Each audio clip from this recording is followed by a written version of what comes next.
บ่ได้นอกใจคือเสื่องมือถือไว้แท้ปิดบังเรื่องยังกันแน่เมียแค่เพียงคิดสงสัยยันมีคน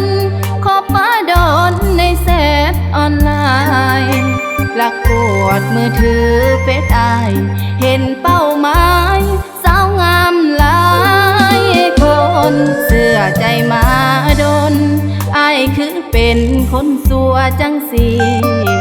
ลอยกินนอกบ้านหลายปี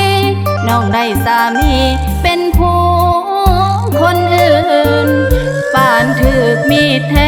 งเจ็บใจแห้งบ่อาจทนฝืนนอนให้คิดหลายทั้งคืนหัวงูไอ้ฝืนหลายใจทำงานอยากโพดประจานว่าสาวหน้าด้านญาติลิ้นผัวโม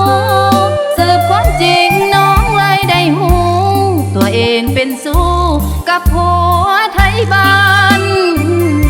ป้าใดป้าแล้วกระเทินเสียแนวเข้าปูเข้าสารมีลูกมาเป็นพยานน้องเลยพิการความหักถาวรหัวที่เคยนอนหัวหมอนเฮียงกันตลอดอ้ายแบ่งปันห้อยกอ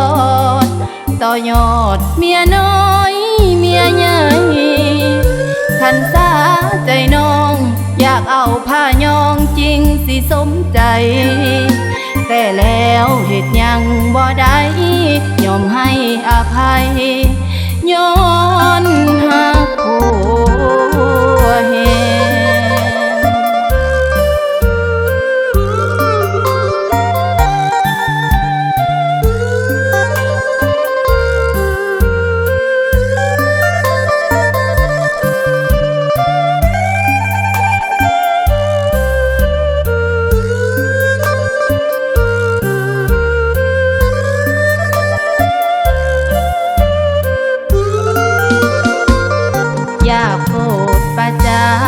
ว่าสาวหน้าด้านญาติลิ้นผัวโม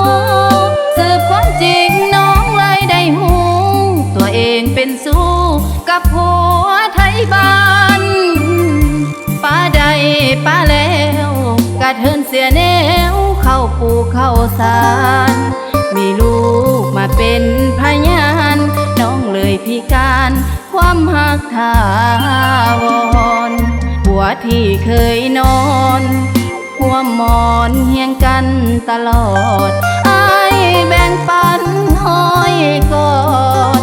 ต่อยอดเมียน้อยเมียใหญ่ขันตาใจน้องอยากเอาผ้ายองจริงสิสมใจแต่แล้วเหตุยังบ่ได้ยอมให้อภัย